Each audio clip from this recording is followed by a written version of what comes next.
গ্রাম বাংলা কৃষকের পক্ষ থেকে সবাইকে স্বাগতম। দেশ এবং দেশের বাইরে থেকে যে যেখান থেকে দেখছেন সবাইকে অভিনন্দন। আজ আমরা প্রান্তিক খামারি এবং কৃষক আশেপাশের যে কৃষক আছে তার থেকে তুলনামূলক অন্য চাষাচ্ছে এই চাষা এবং চাষাবাদ খুবই সুন্দর করে এমন একজন কৃষকের সাথে আপনাদের পরিচয় করায় দেবো।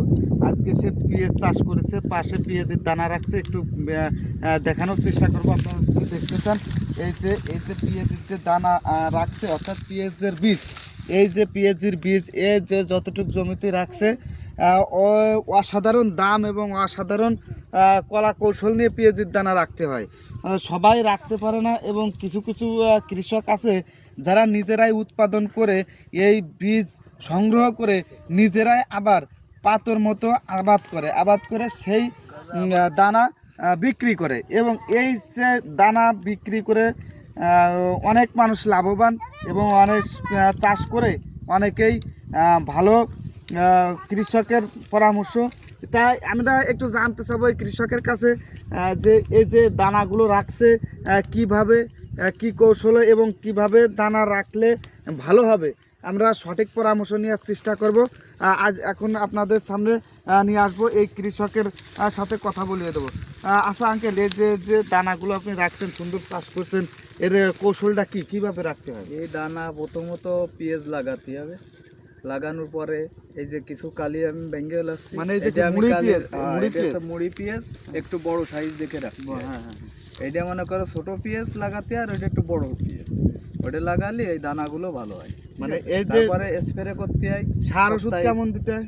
ওই সার মনে করেন যে কানিতে 10 কেজি পড়ে গেছে, পটাশ ফসফেট ইউরিয়া দিয়ে, ইউরিয়া চলে না, পটাশ ফসফেট দেয়। মানে এই দানা রাখতে গেলে ইউরিয়া সার দেওয়া যাবে না, ফসফেট পটাশ এগুলো দিয়ে প্রায় 10 কেজি করে কানিতে গেছে, 10টা দিয়ে। আসলে আপনি কেমন লাভজনক মনে করতে? যদি হয় ইনশাল্লাহ ভালোই লাভ হবে, কারণ এর 1 কেজি দানার দাম দেখা গেল 2000 থেকে 3000 টাকা। আপনি যতটুকু জমিতে চাষ করেছেন কত কেজি হতে পারে? এতে যদি ভালো হয় তা 8 মণ হবে। দেখ আমাদের এখানে 8 মণ হয়ে যায়, বুঝছেন, যদি ভালো হয়। আর না একটু হলে দেখা গেল 10 কেজি হয়। আমাদের এখানে এই পেঁয়াজির চাষ বা পেঁয়াজির এই বীজ রাখার চাষ খুবই কম। আজ আমরা এই যে কৃষকের কাছে আসছি, ইনি এই পেঁয়াজের দানা রাখছে, একটু এদিকে এসে দেখার চেষ্টা করব। এবং এই পেঁয়াজগুলো এই যে দানা রাখছেন এগুলো ভাঙবেন কি মাসে?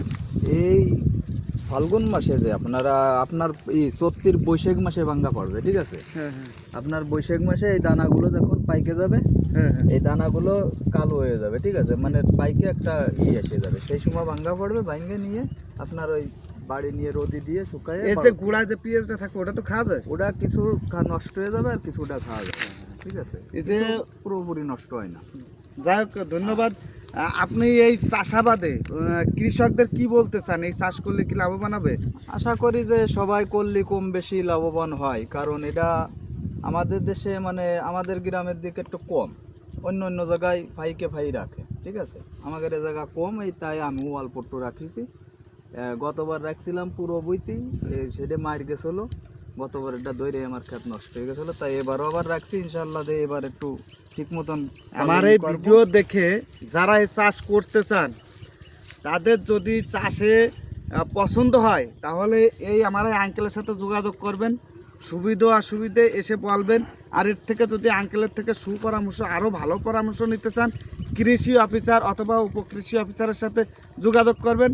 আর এটুকুর ভিতর যে চাষের কলা কৌশল সুন্দর পরিবেশে চাষ করে এই আমাদের ইমরোজ কাকা, এর সাথে যোগাযোগ করবেন।